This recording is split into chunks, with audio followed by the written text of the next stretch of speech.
મહીસાગર જિલ્લાના લુણાવાડા તાલુકાના સોનેલા ગામ પાસે આવેલ ક્રિસ્ટલ સ્કૂલની બાજુમાં હવેલી વિભાગ બારિયા સમાજ દ્વારા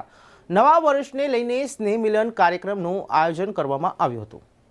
લુણાવાડા તાલુકા હવેલી વિભાગના બારિયા સમાજ સેવા મંડળ દ્વારા નવા વર્ષને લઈને સ્નેહ મિલન સમારોહ યોજાયો હતો, જ્યારે દીપ પ્રાગટ્ય કરી અને કાર્યક્રમની શરૂઆત કરવામાં આવી હતી। આ કાર્યક્રમમાં સૌર્યધામ ફાગવેલના પ્રમુખ ભારતસિંહ પરમાર તેમજ સમાજના હોદ્દેદારો, આગેવાનો તેમજ સરપંચો અને સરકારી નોકરીમાંથી રિટાયર થયેલા કર્મચારીઓનું સ્વાગત કરવામાં આવ્યું હતું। 11/2023 રોજ ક્રિસ્ટલ સ્કૂલની બાજુમાં મોટા સોનેલા મુકામે યજમાન મોટા સોનેલા અને સમગ્ર હવેલી વિભાગ બારિયા સમાજ વતી સમાજનું સ્નેહ મિલન કાર્યક્રમ યોજવામાં આવ્યો। વ્યક્તિ નિર્માણથી રાષ્ટ્ર નિર્માણ અને વ્યક્તિ વિકાસથી સમાજનો વિકાસ એ અર્થમાં આજનો જે દર સાલ મળીએ છીએ એ અર્થમાં મળ્યા। ઘણી સારી સંખ્યામાં મળ્યા, સરકારના ધારાધોરણો નિયમો પ્રમાણે મળ્યા અને સમાજની અંદર જે લોકો ઓછું ભણેલા છે, શિક્ષણનું પ્રમાણ વધે, લોકો જરૂરિયાત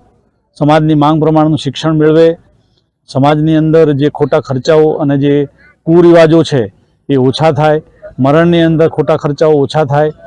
અને સમાજ સંગઠિત રહે, સમાજ એકબીજાને મદદ કરે, ખેતી છે, પશુપાલન છે અને વ્યક્તિ નિર્માણ છે અને એમ કહેવાય કે શિક્ષિત બને, સંગઠિત બને અને સંઘર્ષ કરે એ અર્થમાં આજનો આ મેળાવડો હતો। અહીંયા લુણાવાડા ખાતે હવેલી વિભાગ બારિયા સેવા સમાજ મંડળ તરફથી આજે તારીખ 19/11/2023ના નૂતન વર્ષ નિમિત્તે અમારી સમાજના દરેક અગ્રણીઓ, યુવાનો, મિત્રો અને કાર્યકરો સાથે આ સ્નેહ મિલનનું આયોજન કરેલ હતું। આ સ્નેહ મિલન થકી સમાજમાં શિક્ષણ વધે, સમાજમાં કુરિવાજો દૂર થાય, અંધશ્રદ્ધામાંથી સમાજ બહાર આવે